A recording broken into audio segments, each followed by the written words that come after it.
Welcome to our YouTube channel physical education with Nikhil.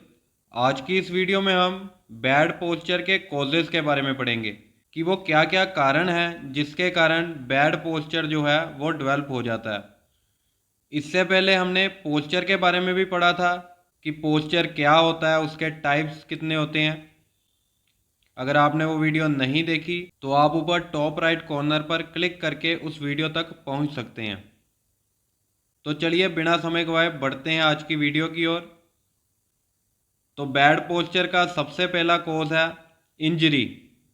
जब भी किसी व्यक्ति की बोन, लिगामेंट या फिर मसल में इंजरी हो जाती है तो उसकी बॉडी का फ्रेमवर्क अपने आप बिगड़ जाता है, क्योंकि इंजरी होने से उसकी बॉडी का वो पार्ट बॉडी के फ्रेम को सपोर्ट नहीं कर पाता।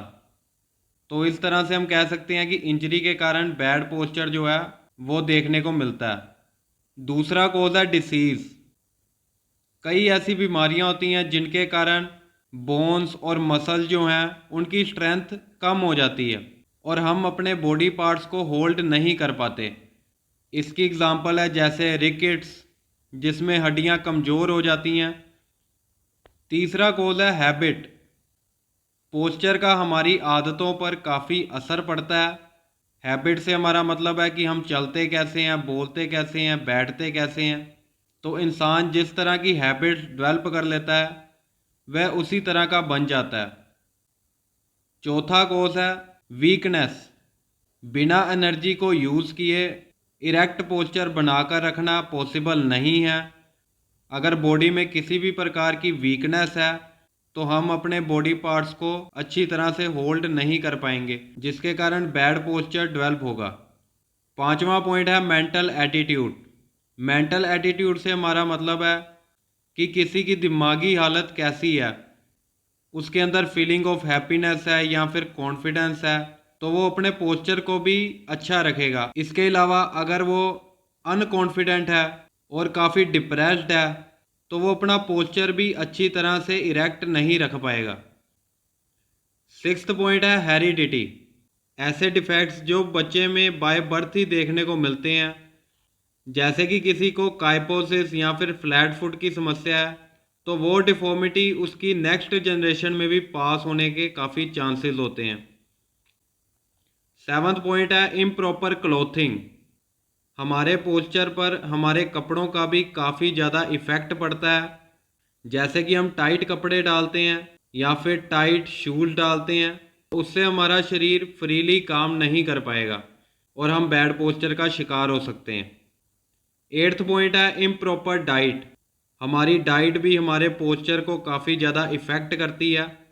कई तरह की डिसीजेस न्यूट्रिएंट्स और विटामिन्स की कमी से हमारे शरीर में पैदा हो जाती हैं और अंत में हम बैड पोस्चर का शिकार हो जाते हैं। नाइन्थ पॉइंट है क्रोनिक फटीग। अगर हम कंटिन्यूस वर्क करते हैं और अच्छी तरह से रेस्ट नहीं करते, प्रॉपर स्लीप नहीं लेते, तो हमारे अंदर फटीग डेवलप होगी और ऐसा ही लंबे समय तक चलने से वो फटीग क्रोनिक फटीग बन जाएगी और ऐसी थकावट के कारण हम बैड पोस्चर का शिकार हो जाएंगे। टेंथ पॉइंट है ओवरलोड। अगर हम अपनी बॉडी पर एक्सेस लोड डालेंगे तब भी उससे हमें काइपोसिस, कोलियोसिस या फिर फ्लैट फुट जैसी समस्या हो सकती है। 11वां पॉइंट है इमिटेशन। इमिटेशन का मतलब होता है किसी की नकल करनी। आजकल के बच्चे जैसे अपने फेवरेट हीरोज, मॉडल, स्टार्स आदि की नकल करने की कोशिश करते हैं और उनकी तरह चलने और बैठने की कोशिश करते हैं, तो इससे वो अपना नेचुरल पोस्चर खो देते हैं और इससे उनके पोस्चर में चेंज आ जाता है।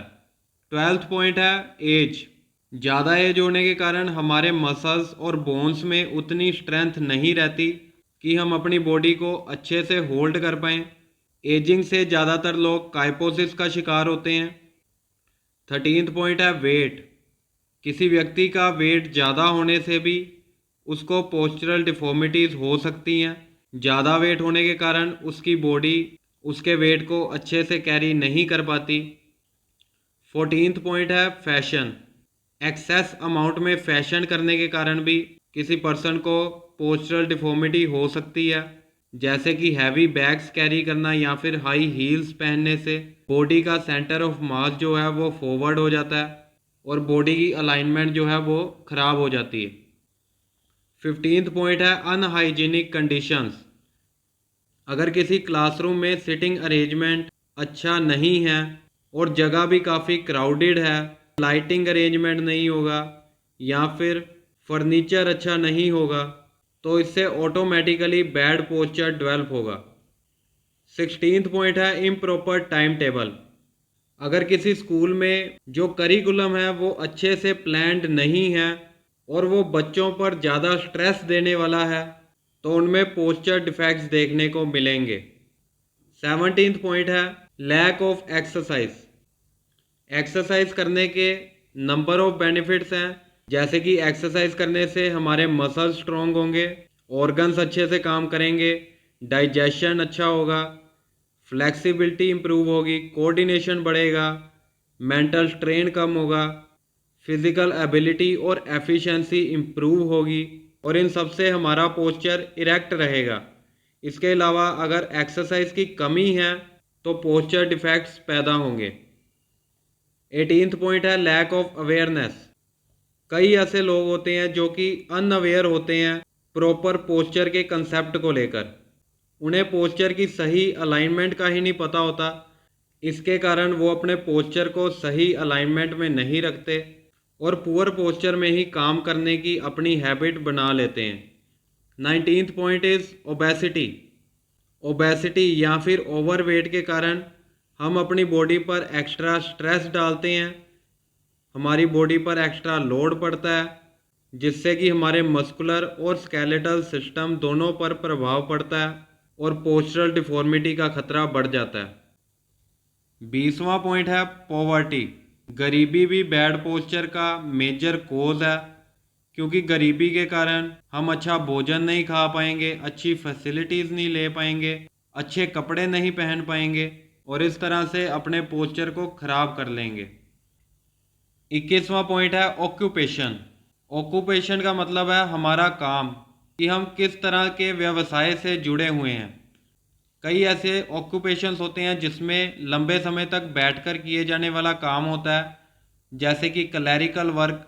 तो इस तरह से लंबे समय तक बैठने से हमारी बॉडी पर काफ़ी दबाव पड़ता है, उसमें फटीग आ जाता है और अंत में बैड पोस्चर डेवलप हो जाता है। तो आज की वीडियो में बस इतना ही। उम्मीद है कि आपको आज का टॉपिक क्लियर हो गया होगा। अगर आप हमारे चैनल पर पहली बार आए हैं तो ऐसी और वीडियोस के लिए हमारे चैनल को सब्सक्राइब कर लें। तो मिलते हैं अगली वीडियो में। Thanks for watching and take care.